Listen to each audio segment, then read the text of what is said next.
کے لیے تیار کرتی ہے اس جسم کے لباس کو اوڑھ کر. پھر وہ جسم کے لباس کو جب چھوڑ کر جاتی ہے اور جسم کا وہ لوتڑا صرف یہی باقی رہ جاتا ہے جس کو ہم میت کہتے ہیں, جس کو ہم لاشا کہتے ہیں, جس کو ہم جنازہ کہتے ہیں, اور یہ کہتے ہیں کہ وہ فلاں آدمی زید تو مر گیا, یعنی اس کی روح دوسری جگہ چلی گئی, وہ تیار ہو گئی اس چیز کے لیے جس کے لیے اللہ تبارک و تعالیٰ نے اس کو پیدا کیا تھا, اور وہ ہے آخرت کی زندگی. قرآن میں اللہ تبارک و تعالیٰ نے ارشاد فرمایا وَلَلْآخِرَةُ خَيْرٌ وَأَبْقَىٰ, آخرت کی زندگی آپ کے لیے بہت زیادہ بہتر ہے اور پائیدار بھی ہے. بہتر بھائی مانا کہ اس کی نعمتیں جو بھی ہیں اللہ تبارک و تعالیٰ نے سب سے افضل انہی نعمتوں کو بنایا ہے.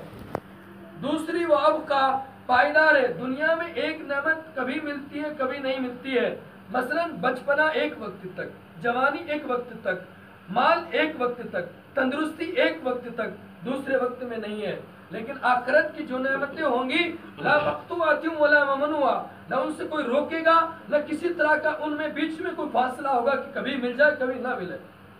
بلکہ قرآن میں ہے کہ بندے کو جب وہ چاہے گا, جب وہ نعمتیں اس کو فراہم ہو جائیں گی, اور جس صفات کے ساتھ چاہے گا اسی صفات کے ساتھ وہ ہو جائیں گی. حدیث میں آتا ہے جنت کی نعمتیں یعنی آخرت کی نعمتیں جو ہماری روح کے لیے تیار کی گئی ہے, جس کو دوسرا جسم اللہ تبارک و تعالیٰ وہاں عنایت کریں گے, اس کے لیے جو نعمتیں تیار کی گئی ہیں ان کے بارے میں اللہ کے رسول صلی اللہ علیہ وسلم نے ارشاد فرمایا نہ کسی آنکھ نے دیکھا, نہ کسی کان نے سنا, نہ کسی دل پر اس کا خیال گزرا, نہ کوئی ہاتھ اس تک پہنچا, نہ کوئی قدم چل کر اس کی طرف گئے ہیں. ایسی نعمتیں ہیں آخرت کی, اسی لیے وہ افضل بھی ہیں اور وہ پائیدار بھی ہیں. اور دنیا کی نعمت یہاں کے جسم کے ختم ہونے کے ساتھ ساتھ وہ نعمتیں کبھی کبھی اس سے ہی پہلے ختم ہو جاتی ہے. تو علم کی میں نے دو قسمیں بیان کی ہیں. ایک جسموں کا علم ہے جس کا سیکھنا ہمارے لیے, ہمارے جسم کی سیفٹی کے لیے, ہمارے جسم کی حفاظت کے لیے, اس کی بیماری کے علاج کے لیے, اس کے معالجے کے لیے, اس کی صحت کے لیے, اس کی تندرستی کے لیے ضروری ہے.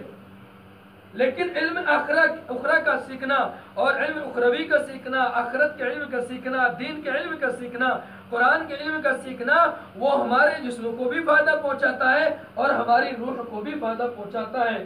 بائیمانہ جب انسان شریعت کے اعتبار سے سوئے گا, جتنے وقت تک اللہ کے رسول صلی اللہ علیہ وسلم نے کہا اسی وقت سوئے گا اسی وقت اٹھے گا, تو کبھی نیند کی وجہ سے جو بیماری آتی ہے کم یا زیادہ ہونے کی وجہ سے اس کو لاحق نہیں ہوگی.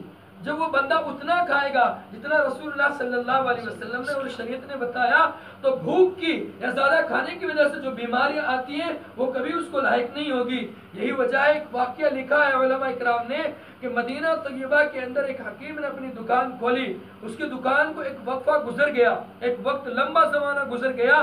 اللہ کے رسول صلی اللہ علیہ وسلم کے پاس آیا کہ اللہ کے رسول مجھے اجازت دیں, میں اپنے شہر کو جاتا ہوں. اللہ کے رسول نے پوچھا کہ کیوں؟ کہ اس لیے یہاں کوئی بیماری نہیں ہوتا.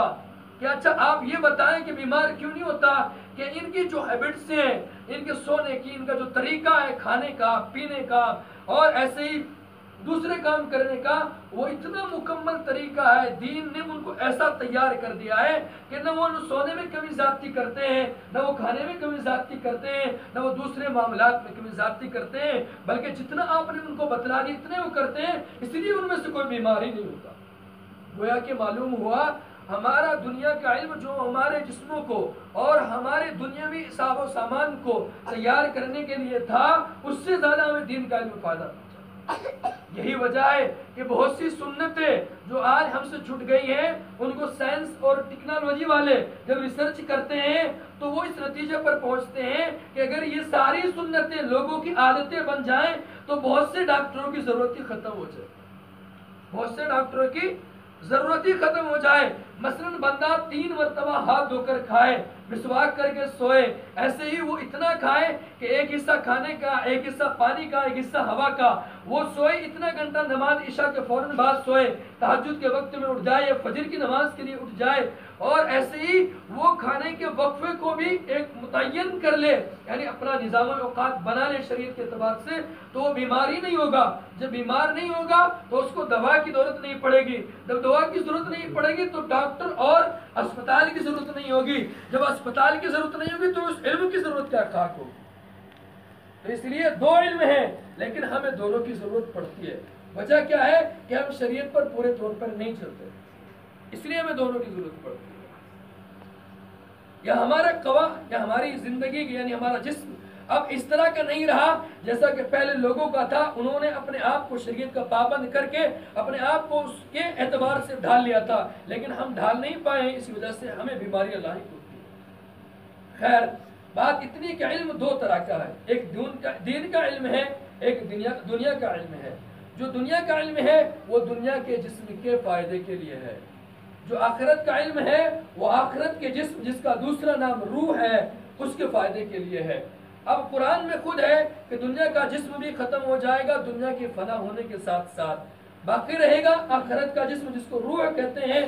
دوبارہ سے اس کو یہ جسم کا لباس پہنایا جائے گا، پھر اس کا حساب ہوگا، میدان حشر قائم ہوگا. اس میں کچھ لوگ ایسے ہوں گے جن کے اعمال اچھے ہوں گے، ان کے لیے اعلان ہوگا ان کو جنت میں بھیج دیا جائے. کچھ لوگ ایسے ہوں گے جن کے اعمال برے ہوں گے، ان کے لیے اعلان ہوگا ان کو جہنم کی طرف بھیج دیا جائے. تو اس وقت کے لیے یہ علم ہے جو آخرت کا علم ہے کہ کس کے لیے فیصلہ ہونا ہے جنت کا اور کس کے لیے فیصلہ ہونا ہے جہنم کا. یہ علم آپ کام دے گا. دنیا کا علم یہیں تک جہاں تک اس کا جسم تھا اور اس کے اندر روح باقی تھی، دنیا کے علم نے وہیں تک فائدہ دیا. اب جیسے اس کی آنکھ بند ہوئی، اس کی روح اس کے جسم سے نکلی اور وہ اللہ کی طرف کوچ کر گیا، تو دنیا کے علم کا اس کے اوپر کوئی بھی حل اس کے اوپر نہیں چل سکتا. گویا کہ دنیا کا علم اب اسے کوئی فائدہ نہیں پہنچا سکتا. اگر مسلمان ہے تو قبر میں جنازے کے بعد اتار دیا جائے گا، ہندو ہے تو شمشان گھاٹ میں جلا دیا جائے گا. یہ جس مذہب کے ماننے والے لوگ ہیں، لیکن اب اس کو جو فائدہ پہنچائے گا وہ فائدہ پہنچائے گا آخرت کا. وہ کیا فائدہ پہنچائے گا؟ آخرت کا علم فائدہ پہنچائے گا. آخرت کے علم کو حاصل کرنے کے متعدد درجے ہیں. ایک یہ کہ جب بچہ پیدا ہو اس کا نام اچھا رکھا جائے، اس کی اچھی تربیت کی جائے، اس کو اچھا علم دیا جائے، پھر وہ عالم ہو جائے یا وہ حافظ ہو جائے یا وہ قاری ہو جائے یا دین کا اتنا علم حاصل کر لے کہ جس سے اس کی دین کی ضرورتیں پوری ہو جائیں، حلال کو اور حرام کو وہ جان لے، یا ایسا ہو جائے. دوسرا طریقہ یہ ایسا نہیں ہو سکا کہ پہلے سے اس کے لیے تیار ہوتے، تو دوسرا طریقہ یہ ہے کہ اپنے علماء کے پاس اپنے وقت میں جا کر ان سے اپنے وقت کے جو مسائل ہیں، جو واقعات ہیں، جو لوگوں کو پیش آنے والے معاملات ہیں، ان میں جا کے ان سے مسائل کا استفسار کرے، ان سے پوچھے. تو اس طریقے سے بھی دین کا علم حاصل ہو سکتا ہے. اب دین کے علم کی کتنی فضیلتیں ہیں. میں نے ایک آیت پڑھی، اللہ تبارک و تعالیٰ کہتے ہیں کہ یہ کتاب ہے، اس کے اندر ذرہ برابر شک نہیں ہے. یہ کتاب ہے، اس کے اندر ذرہ برابر بھی شک نہیں ہے. کس معنی کر؟ ایک تو اس بات میں شک نہیں ہے کہ اللہ ہی کی کتاب ہے، اور ہمیں اس بات کا یقین کرنا ضروری ہے کہ قرآن جو ہے اللہ کی کتاب ہے. اس لیے ہم سے یہ کہلوایا جاتا ہے آمنت باللہ، میں ایمان لایا اللہ پر، وملائکتہ اس کے فرشتوں پر، وکتبہ اس کی کتابوں پر. گویا کہ کتاب کے اوپر ایمان لانا یہ ہمارے لیے ضروری ہے. تو ایک تو اس میں شک نہیں اس بات سے کہ یہ اللہ ہی کی کتاب ہے. دوسری اس بات میں شک نہیں کہ اللہ ہی کی کتاب ہدایت دینے والی، اللہ ہی کی کتاب ہدایت دینے والی ہے.